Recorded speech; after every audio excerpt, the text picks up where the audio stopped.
Benden ayrı gezme nazlı cananım, ben sana aşığım, farkında mısın?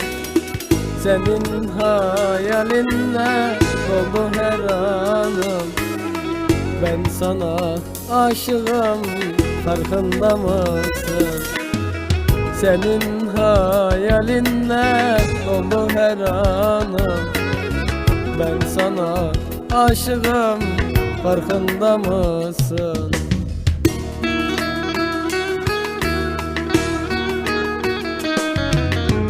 Sevdana düşeni çekerim çile, bu aşkın elinden dertlerim sile. Sen benim adımı unutsan bile, ben sana aşığım, farkında mısın? Sen benim adımı unutsan bile, ben sana aşığım, farkında mısın?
Beni Kerem gibi yakıp kavursan, küllerimi sağa sola savursan, o mah cemalini benden gizlesen, ben sana aşığım, farkında mısın?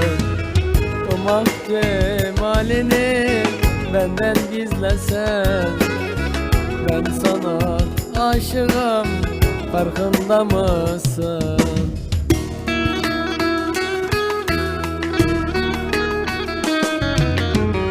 Ezelden hayranım bülbül sesine, razıyım bu aşkın semeresine. Düşmüşüm sevdalar ölürcesine, ben sana aşığım, farkında mısın? Düşmüşüm sevdana ölürcesine, ben sana aşığım, farkında mısın?